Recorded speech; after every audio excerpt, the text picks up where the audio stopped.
அனைவருக்கும் இனிய காலை வணக்கம். பொங்கல் திருநாளாம், அது எங்கள் திருநாளாம். உயிர் வாழ உணவு தரும் உழவனுக்கும் கதிரவனுக்கும் மாட்டிற்கும் நன்றி காட்டும் திருநாளாம். பொங்கல் பண்டிகை பற்றி பேச வந்துள்ளோம். இன்று முதல் நமக்கு பொங்கல் விடுமுறை. எனக்கு மிகவும் மகிழ்ச்சியாக உள்ளது. உனக்கும் தானே? ஆம், பொங்கல் என்றாலே நம்மை போன்ற சிறுவர்களுக்கு தித்திக்கும் கரும்பு, புத்தாடை, சுவையான பொங்கல் தான் ஞாபகத்திற்கு வரும் அல்லவா?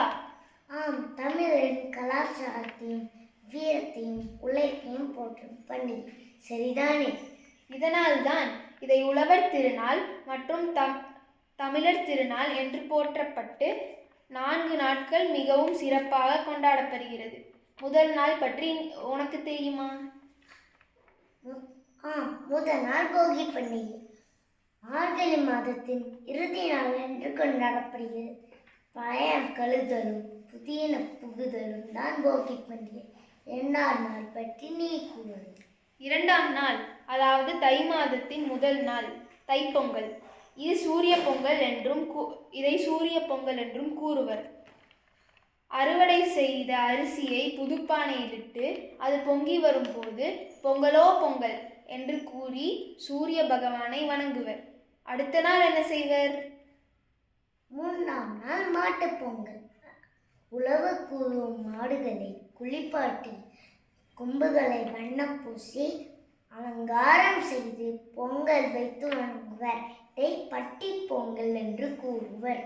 ஓ, அப்படியா? பிறகு 4ஆம் நாள் காணும் பொங்கல். அன்று அனைவரும் ஒன்று கூடி மகிழ்வர். இந்நாளில் வீர விளையாட்டுக்களான ஜல்லிக்கட்டு, உரியடித்தல், வழுக்கு மரம் ஏறுதல் போன்றவை நடைபெறும். இத்தனை சிறப்புமிக்க பண்டிகை மற்ற மாநிலங்களில் வெவ்வேறு பேர்களிலும் சிங்கப்பூர் போன்ற நாடுகளிலும் கொண்டாடப்படுகிறது. அவருக்கும் உழவு தொழிலுக்கும் பெருமை சேர்க்கும் பொங்கல் பண்டிகையை அனைவரும் ஒன்று கூடி சேர்ந்து கொண்டாடி மகிழ்வோம். அனைவருக்கும் இனிய பொங்கல் நல்வாழ்த்துக்கள். பொங்கலோ பொங்கல், பொங்கலோ பொங்கல். நன்றி.